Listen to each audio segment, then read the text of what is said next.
सत्यजित ने रात रात में ही मंडप तैयार करवाया और सत्यजित ने अपनी पुत्री सत्यभामा का विवाह भगवान कृष्ण के साथ करा दिया।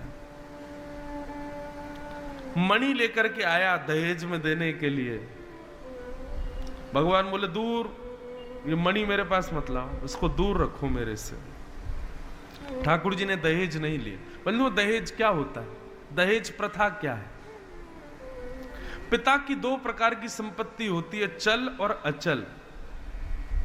चल संपत्ति जितना पिता कमाता है, धन धान्य हो, सोना चांदी हो, हीरे जवाहरात हो, जो भी है, ये उसकी चल संपत्ति है।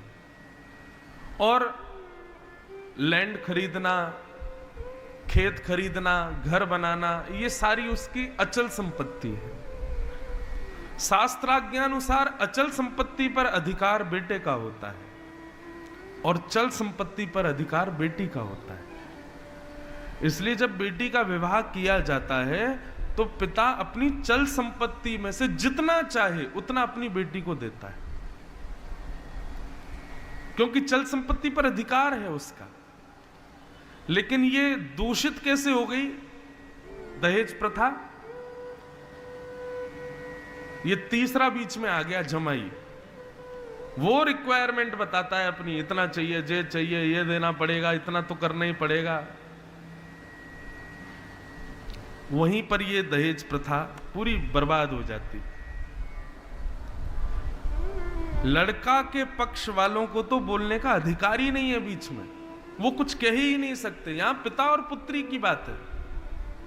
पिता जितना चाहे अपनी पुत्री को देता है, क्योंकि चल संपत्ति पर पुत्री का अधिकार, और देना भी चाहिए पिता को। ऐसा भी नहीं करना चाहिए कि लड़के वालों को कोई मांग नहीं है, हमने तो भैया बस अपनी बेटी दे दी, बस हो गया काम। नहीं, ये शास्त्र आज्ञा है कि पिता को देना चाहिए अपनी पुत्री को, लेकिन जमाई की कोई रिक्वायरमेंट नहीं होनी चाहिए, या फिर लड़के वालों की कोई बात नहीं होनी चाहिए कि हमको ये दो, वो दो, ऐसा करो।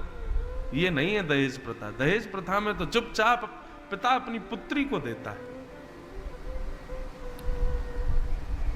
भगवान बोले ले जाओ इसको, मुझे नहीं चाहिए। मणि ले गए सत्यजित वापस। अब सत्यभामा का जिससे पहले